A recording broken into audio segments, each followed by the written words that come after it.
Hai teman-teman, yuk dengerin dongeng anak Nusantara.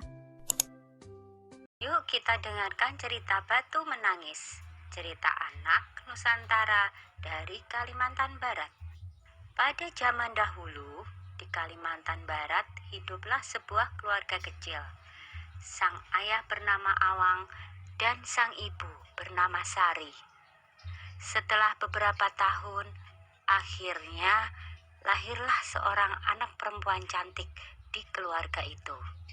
Namun ada kejadian aneh terjadi ketika bayi yang diberi nama Putri itu lahir. Angin bertiup kencang dan langit menjadi gelap. Proses kelahiran ini ternyata mempengaruhi sifat Putri yang tidak sesuai dengan harapan orang tuanya. Setelah tumbuh menjadi gadis yang cantik, kelakuan Putri berubah menjadi pemalas. Kerjanya tiap hari hanya berdandan dan tak pernah membantu ibunya mengurus pekerjaan rumah. Sifatnya manja dan kekanak-kanakan. Setiap permintaan harus diturutin, tidak peduli keadaan orang tuanya. Suatu ketika, Putri diajak ibunya berbelanja ke pasar yang cukup jauh dari rumah. Mereka harus berjalan melewati banyak desa. Sepanjang jalan, Putri berjalan melenggak-lenggok seperti bidadari. Putri membiarkan ibunya kerepotan membawa belanjaan sendirian. Putri sengaja ingin mendapat perhatian para pemuda di sepanjang jalan. Dan memang di setiap desa, para pemuda mengagumi kecantikan Putri. Dan akhirnya, seorang pemuda memberanikan diri untuk menyapanya. "Hai gadis cantik," kata pemuda itu menyapa Putri. "Boleh aku berkenalan denganmu?" "Tentu saja," saut Putri. Akhirnya mereka berbincang dengan akrab. "Oh iya, namaku Jafar," kata si pemuda. "Kemana engkau akan pergi?" tanya pemuda itu penasaran. "Aku hanya melihat-lihat pemandangan desa saja," jawab Putri. "Oh iya, seorang diri atau bersama ibu itu?" tanya Jafar lagi.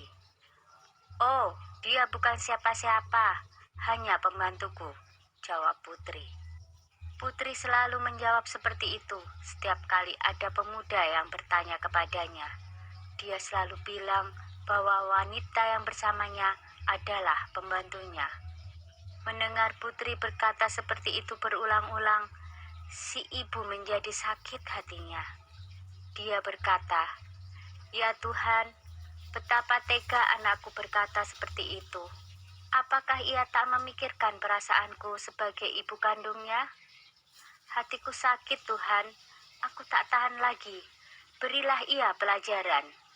Seketika itu tubuh Putri seperti beku. Ia pun berteriak, "Ibu, ibu, apa yang terjadi padaku?" Ibunya tak menduga bahwa perkataannya menjadi doa dan dikabulkan oleh Tuhan. Ibunya menangis sedih, tak tahan melihat keadaan Putri yang mulai kaku seperti batu. "Ibu, ibu, tolong aku, Bu," teriak Putri lagi. Ibunya menggeleng dari jauh. "Tidak Tuhan, tidak. Aku tak ingin dia menjadi batu. Aku hanya ingin dia jera dan tidak mengulangi perilaku buruknya."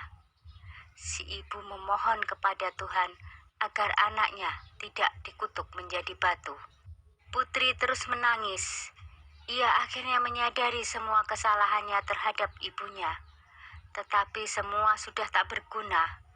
Penyesalannya datang terlambat. "Ibu, maafkan aku. Maafkan aku, Ibu." Tak lama kemudian, Putri pun terdiam. Dia telah berubah menjadi batu untuk selamanya. Jangan pernah menyakiti hati ibu dan orang tua kita, karena itu adalah perbuatan yang sangat tercela. Segeralah meminta maaf jika kita pernah menyakiti hati orang tua kita. Sekian dulu ya ceritanya, jumpa lagi.